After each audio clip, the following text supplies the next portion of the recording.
আসসালামু আলাইকুম। আমি এখন রান্না করব চাইনিজ ধুন্দল রান্না।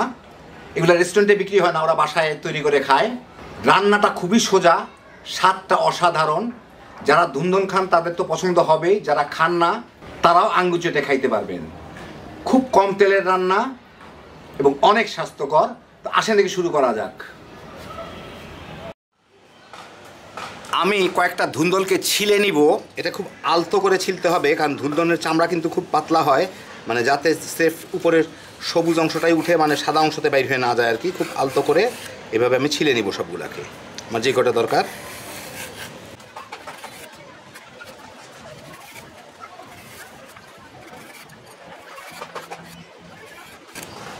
এই দেখেন, এই জায়গাটা বেশি ছিলে গেল, এরকম যাতে না হয়। এই জায়গাটা বেশি ছিলে গেল, এরকম যাতে না হয়। যতদূর সম্ভব উপরের সবুজ রংটা যাতে ধরে থাকে। তো আমি ছিলে নিলাম। এখন আমার ধুন্দুলগুলোকে কেটে নিতে হবে এভাবে, একটু আড়াআড়ি করে। দেখেন কাটাটা একটু মোটা মোটা করে, এইরকম এই যে আধা ইঞ্চির মতো মোটা করে।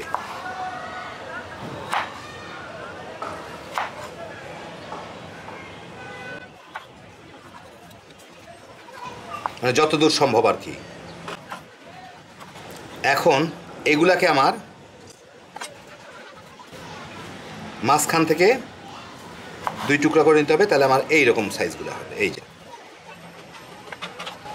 তো আমি আমার পছন্দ মতো ধুন্দুলকে এইভাবে কেটে নিব। তো আমি এখানে 3টা ধুন্দুলকে কেটে নিলাম।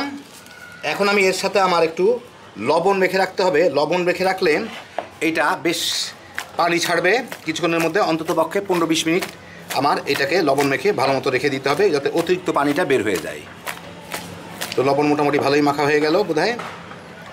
এখন আমি এটাকে রেখে দিব 8-10 মিনিট রাখলেই দেখেন এটার মধ্যে অনেক পানি বের হয়। যে দেখেন, এই যে দেখেন পাশ থেকে দেখতে পাচ্ছেন এই পানিগুলো। এখন আমি এই পানিগুলোকে ফেলে এটাকে ভালো মতো ধুয়ে নিব, যাতে লবণের পানি আর না থাকে। তো আমি বার দুয়েক ধুয়ে ভালো করে পানি ঝরা নিলাম। এখন আমার এটাকে একটু নর্মাল রান্নার তেল দিয়ে ভালো মতো মেখে রাখতে হবে।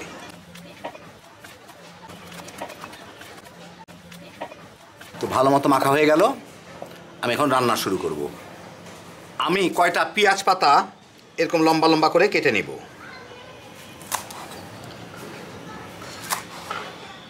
আমি এখানে 3 কোয়া রসুন এভাবে ফালি করে কেটে নিছি, আধা ইঞ্চি আদা এরকম কুচি করে নিছি লম্বা করে, আর 3-4টা লাল মরিচ এভাবে কেটে নিছি।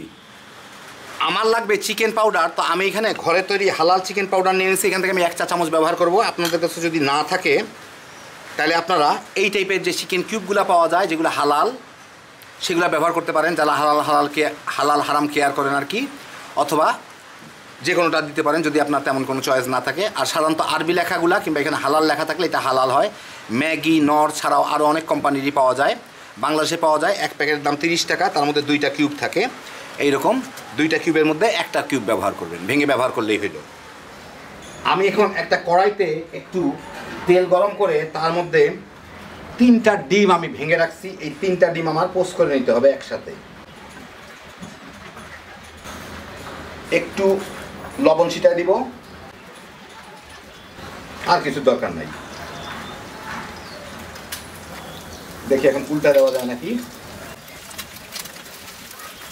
ভেঙে গেলেও ক্ষতি নাই, খুলে গেলেও ক্ষতি নাই। 3টা ডিম কেটে নিতে হবে, অতএব যেভাবে খুশি এইভাবে উল্টা দিয়ে ভেজে নিলেই হবে।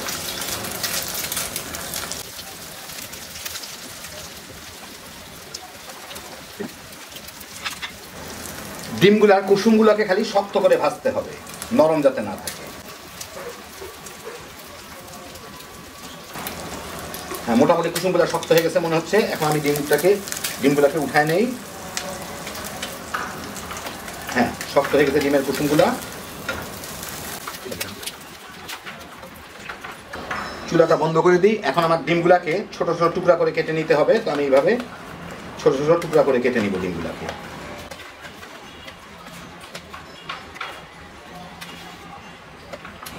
ছোট মানে খুব একটা ছোট নাই, যে দেখেন আপনারা দেখেই বুঝতে পারবেন, এইরকম বড় বড় আর কি। এখন ওই একই কড়াইয়ে আমি আরও 1 চামচ তেল দিয়ে নিছি।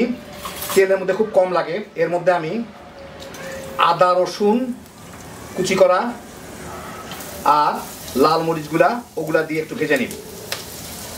রসুনটা আর আদাটার ফ্লেভারটা আসা পর্যন্ত, মানে এগুলো একটু বাদামি দাগ লাগা পর্যন্ত।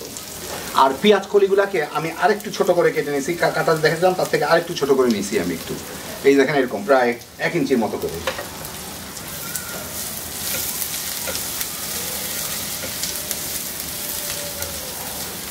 আমি কিন্তু এখন হাই হিটে রান্না করতেছি, চাইনিজ রান্না সবসময় খুব হাই হিটে হয়।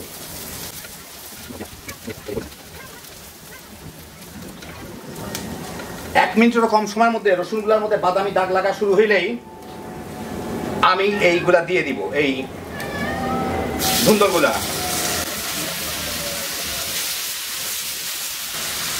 দিয়ে এখন এর সাথে আমি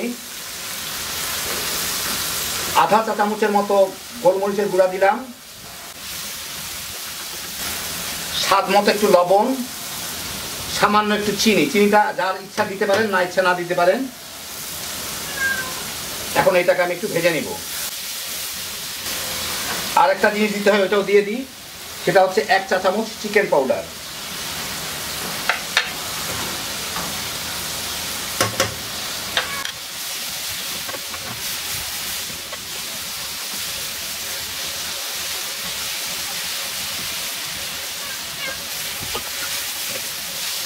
খুব অল্প সময়ের মধ্যে এটা কালারটা দেখেই বোঝা যায়, ট্রান্সলুসেন্ট হয়ে যাচ্ছে, মানে এটা ভাজা প্রায় হয়ে গেছে। এখন আমি এর মধ্যে দিয়ে দিব ডিমগুলা।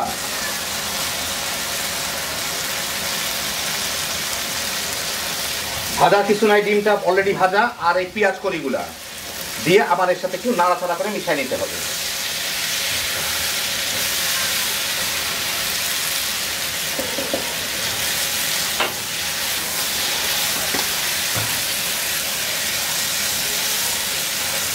বাস মিশিয়ে নিলাম, চুলার জালটা বন্ধ করে দিই, হয়ে গেল। এখন গরমা গরম পরিবেশন করে দেখাইতে হবে, কারণ এইটা যত সময় যাবে তত এই জিনিসগুলা অতিরিক্ত সিদ্ধ হয়ে নরম হয়ে যেতে থাকবে। চাইনিজ খাওয়ার সাধারণত এই ধরনেরই ঝটপট গরম গরম পরিবেশন করতে হয়। এই দেখেন হয়ে গেল আমার চাইনিজ ধুন্দুল ভাজি। একবার না বানাই খাইলে বুঝবেন না যে এটা কতখানি মজা। দেখতে যেমন সুন্দর, খাইতে এর চেয়েও বেশি মজা। এত সহজে ঝটপট যেই রান্নাটা হয়ে যায়, একবার না বানাই খাইলে বোঝা মুশকিল। তা আপনারা যারা ধুন্দল পছন্দ করেন, একবার এইভাবে বানায় খেয়ে দেখেন। কারো কাছে পেঁয়াজ পাতা না থাকলে দিবেন না, যেটা না আছে দিয়েন না, কিন্তু মশলাগুলো দিয়েন, বিশেষ করে চিকেন স্টকটা কিংবা চিকেন পাউডারটা দিয়েন, তাইলেই বুঝতে পারবেন এটা মজা কত।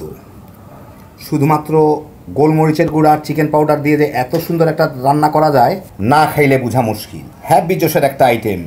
এখন আপনারাও দেখে গেলেন, খালি বানাইবেন, তামা তামা করে খায়া ফেলাইতে পারবেন। আল্লাহ আপনাদের সবাইকে ভালো রাখুন, সুস্থ রাখুন, নিরাপদে রাখুন। ইনশাল্লাহ বেঁচে থাকলে আবার দেখা হবে। আল্লাহ হাফেজ।